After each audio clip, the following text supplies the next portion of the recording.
ತಮ್ಮೆಲ್ಲರಿಗೂ ವಚನವಾಹಿನಿ ಚಾನೆಲ್ಗೆ ಆತ್ಮೀಯವಾದ ಸ್ವಾಗತ. ಇಂದಿನ ಪಾಡ್ಕಾಸ್ಟ್ನಲ್ಲಿ ವಿಶ್ವಗುರು ಬಸವಣ್ಣನವರ ವಚನ ಹಾಗೂ ಅದರ ತಾತ್ಪರ್ಯವನ್ನ ತಿಳಿಯೋಣ. ವಚನವು ಇಂತಿದೆ: ಭವಭವದಲ್ಲಿ ಎನ್ನ ಮನವು ನೀವಲ್ಲದೆ, ಭವಭವದಲ್ಲೆನ್ನ ಮನವು ಸಿಲುಕದೆ, ಭವರಾಟಾಳದೊಳು ತುಂಬದೆ ಕೆಡಹದೆ, ಭವರೋಗ ವೈದ್ಯ ನೀನು, ಭವ ವಿರಹಿತ ನೀನು, ಅವಧಾರು ಕರುಣಿಸುವುದು ಕೂಡಲ ಸಂಗಮ ದೇವ.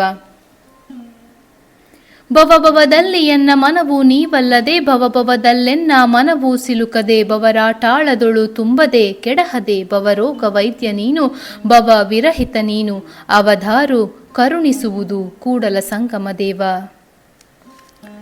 ಭವರಾಟಾಳದಲ್ಲಿ ಸಿಕ್ಕು ತಿರುಗುತ್ತಿರುವಂತಹ ಜೀವಿ ಅದರಿಂದ ಮುಕ್ತ ಮಾಡುವಂತೆ ಭವರೋಗ್ಯ ವೈದ್ಯನನ್ನ ಪ್ರಾರ್ಥಿಸುತ್ತಿದೆ ಈ ವಚನದಲ್ಲಿ.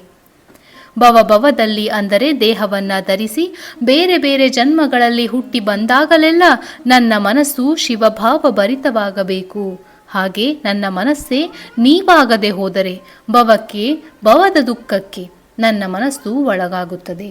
ಭವರಾಟಾಳದಲ್ಲಿ ತಿರುಗುತ್ತದೆ, ಕೆಡಹುತ್ತದೆ, ತುಂಬುವುದಿಲ್ಲವೇ ಕೆಡಹುವುದಿಲ್ಲವೇ ಎಂಬ ಮಾತು ಅದನ್ನ ಸೂಚಿಸುತ್ತದೆ. ಕೆಡಹು ಎಂದರೆ ಅಂತಹ ಪತನ, ಭವಭಾವನೆಯಿಂದ ತುಂಬಿಕೊಳ್ಳುತ್ತದೆ, ಅದರಿಂದ ಅಂಧ ಪತನವಾಗುತ್ತದೆ. ಇದೇ ಭವರೋಗ. ನೀನು ಭವರೋಗ ವೈದ್ಯ, ಭವ ವಿರಹಿತ, ಅವಧಾರು. ನನ್ನ ಮೊರೆಯನ್ನ ಕೇಳು, ನನ್ನ ಮನಸ್ಸು ಸದಾ ನಿನ್ನ ಭಾವದಿಂದ ತುಂಬುವಂತೆ ಅನುಗ್ರಹಿಸು, ನಿನ್ನ ಕೃಪೆಯನ್ನ ನನ್ನ ಮೇಲೆ ಹರಿಸಿ ನನ್ನನ್ನ ಉದ್ಧರಿಸು ಎಂದು ಬೇಡಿಕೊಳ್ಳುತ್ತಿದ್ದಾರೆ ಬಸವಣ್ಣನವರು.